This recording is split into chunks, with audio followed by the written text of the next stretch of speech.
So, Animal Crossing New Horizons was finally unveiled, and really I couldn't be happier. I've been in the whole talking about Animal Crossing for the Switch camp since like what, 2 years ago? And sure, that video may have aged about as well as that time I left takeout sushi in the open for a week and the resulting growths could have made even the most hardened mycologist shrivel up and die of heart failure, but I still think I should make a follow-up to it. So Nintendo seems to have knocked it out of the park with this one. Animal Crossing New Horizons may not be the free camera Mario Kart track looking game that some people were hoping it would be, but this looks to be one of the biggest upheavals in the series since, I don't know, the original. Look, Animal Crossing doesn't usually change a whole lot between entries, but this time we've not only got an entirely different setting, but we got crafting and other stuff I'll talk about. I can only hope that what we know so far is just scratching the surface. As far as the stuff I requested in my previous video, we still don't know a whole lot. What's confirmed though is same system multiplayer, which is just amazing. It isn't split screen like I'd predicted, but I'm still gonna have an absolute blast with it.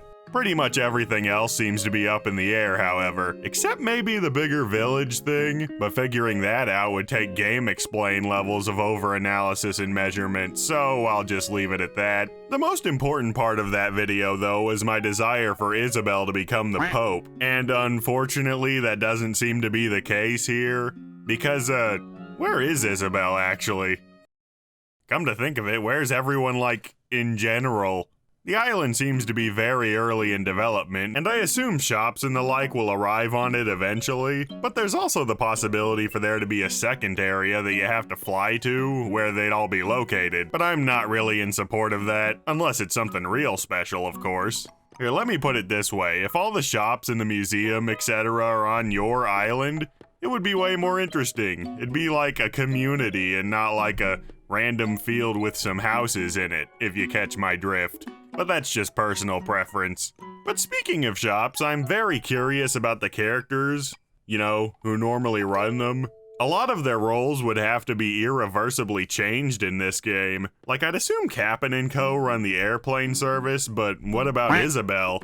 Once the island becomes populated enough, does she become the new mayor? I've always been an advocate for Isabelle being promoted to, you know, just being the mayor. Or maybe she'd be a construction contractor for building big island projects, since she canonically has like 19 engineering degrees, but that seems like a small role for such a big and popular character. Meanwhile, it looks like the Nook family is now in charge of crafting items, buying items off of you for bells, and selling seeds and gardening tools. So what does that mean for Reese, Cyrus, and Leaf? And all the other characters that'll need new stuff to do? And what about new friends introduced after New Leaf? Will they even show up? We'll just have to wait and see, I guess. Though, speaking of characters, one thing I'm kinda worried about is this game's villagers. Specifically this line right here. There are no new villager personality types.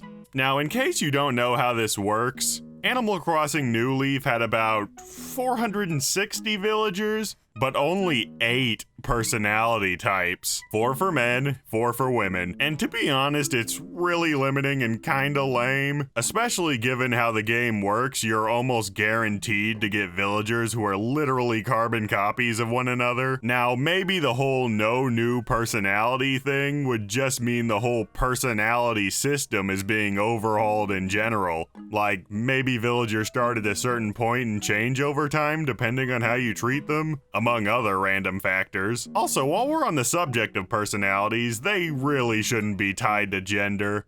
Women should be able to be lazy and men should be able to be peppy.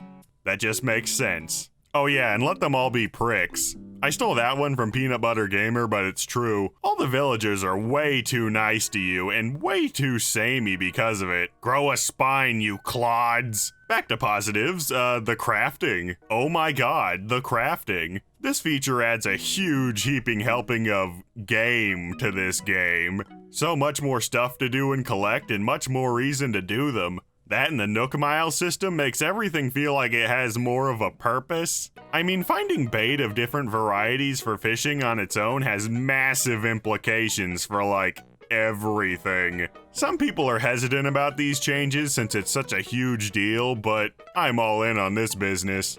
Oh wow, I'm on a segue roll here. Speaking of business, one of my bigger hopes for this game is that there's a much wider variety of ways to earn bells. While I love New Leaf a lot, the optimal way to earn bells in any reasonable time was to find the money rock, go to the island, repeat forever. But this game gives me a lot of hope in that regard, considering the money rocks seem to flat out be gone, and you're already on a tropical island to begin with, so going to another one would be pretty redundant. Okay, one final thing to get off my chest. The Animal Crossing New Leaf Welcome Amiibo update added 2 mini-games you could unlock via furniture items: Puzzle League and Desert Island Escape.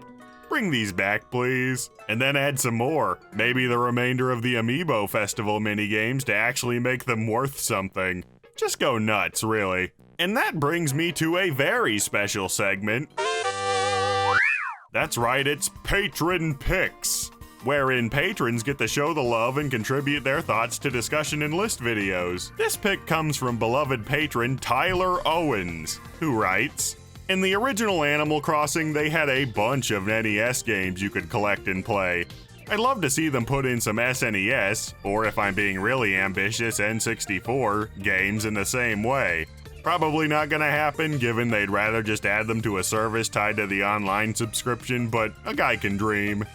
Yeah, I couldn't agree more with you on that one. The NES games in the OG Animal Crossing have gotta be one of the most beloved and oft requested to return features in the series. But alas, it was not meant to be. It just doesn't make much business sense anymore. However, I think there's a good compromise we can make that Nintendo's new service would allow for. If you're subscribed to Nintendo Online, various NES consoles could start to appear as super rare furniture items, with one game connected to each one. And then when you interact with it in the game, you could play the NES games through the online emulator. Also, if you're on a friend's island via online, you could do NES multiplayer, since the app can do that. And of course, the same would also be true for SNES and N64 games, if Nintendo decided they actually wanted our money and made them a part of the service. Sure, this feature would mostly just be a novelty since you'd have to already own the games to get them in the game, but I think that's the best we can get at this point. So yeah, those are my thoughts. I'm just gonna go into cryostasis until 2020, so see ya then, I guess. Wait a second, I just came up with a galaxy brain idea. Screw all that stuff I said about not having another island or a different place for shops. What if it was all the same thing? Half the island has a bunch of shops, the other half is a massive nature reserve, and the whole thing is one big online hub where all your friends can gather around and do a bunch of stupid nonsense. Hunt bugs together, play Tortimer Island minigames from New Leaf together. Villagers from all your friends' towns can even show up from time to time. And the camera is in third person instead of above you.